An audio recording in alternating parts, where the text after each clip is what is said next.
Let's give a big round of applause for Mr. Nikhar Arora. He's the co-founder and CEO of Mentoria, an amazing startup that's transforming the lives of millions of young folk by helping them discover their ideal career paths.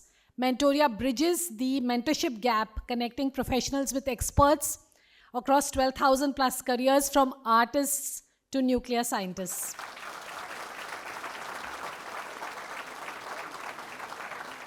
Good evening, ladies and gentlemen, and thank you so much for having me here. Thank you to the entire team at Pragati Leadership. Thank you, Arun, Anu, Suhasini, Ruchika, and so many other wonderful people who are building this organization. It's an absolute privilege to be here.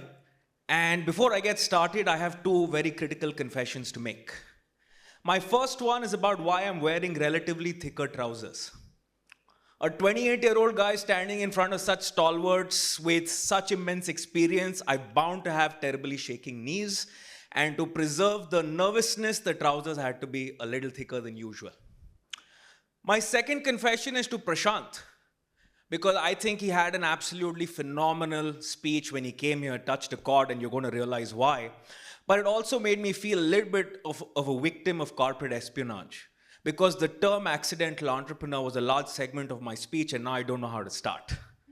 Yeah? So fabulous, and thank you so much for the speech that you gave here today. So I started Mentoria about a decade ago as an accidental entrepreneur, primarily because I was living the problem that I wanted to solve.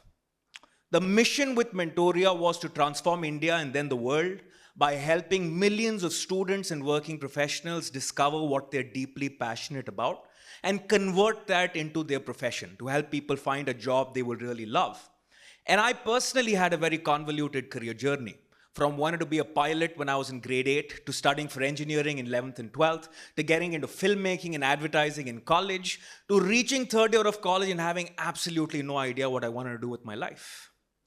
And so I reached out to my peers and classmates to figure out if they had cracked this code of what do you want to do for the next 30 years. And 80-90% of my classmates were clueless in terms of what they wanted to do in terms of their careers. That struck a chord. I said, listen, we're in a relatively good college in a metro city where 80% of people have no idea what career they want to get into. How is the situation going to be across the country? And so I started a small research project called the Bharat Samjho Yatra. Went across the country, 13, 14 different cities, to meet with thousands of students in class 8s, 9s, 10s, 11s, 12th, and college, just to figure out how are people deciding their careers and their education pathways. And in this journey, I realized that India is facing a humongous problem, which is that millions of people are making one of life's most important decisions in very primitive and Stone Age methods. Most people decide what to do in context of their career either under tremendous amount of parental pressure, or peer pressure, or academic scores, or some of the other kind of socio-cultural biases, and which is why half our country's workforce hates the job that they do every day. They don't wake up because they love going to work, they wake up because do waqt ki roti kamani hai.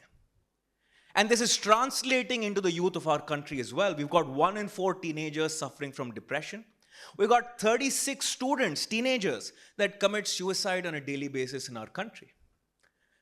In a country that's supposed to be a demographic dividend because of our youngest and largest workforce, if half the workforce hates their jobs and the youth is unhappy, we don't see it become a demographic dividend but a complete and utter disaster if square pegs continue to be forced in round holes. No amount of skill development or curricula-based education can solve this problem. The only way is to give people access to good quality mentorship. And that's what we started a decade ago. And today I'm very happy to share that we work with 3.5 lakh students and working professionals across the country. We work with 200 corporates that sponsor our career counseling for their employees' children. We work with 17 governments, NGOs, and international foundations because our belief is that access to good quality career mentorship shouldn't only be the privilege of the 1% of the country, but every single student, to uplift themselves economically, should get access to good mentorship. And we work with about 150 schools and colleges. So that's what's my journey been so far. And I wouldn't be here if not for my parents, who've been incredibly supportive, without who I wouldn't exist. I wouldn't be here if not for my mentor, Samir, without who I wouldn't know most of what I know today. I wouldn't be here without my co-founders, Ashish and Jui. I wouldn't be here without my team who so tirelessly works day in and day out, puts in so many sacrifices, so many hours of blood, sweat, and work to build the mission that I started off 10 years ago, but is now imbibed in every single one of them. So incredibly grateful to them for being here. Thank you so much, ladies and gentlemen, and have a fantastic evening ahead. Shameless plug, if any of your kids are in class 8th to 12th or college, you know where to come.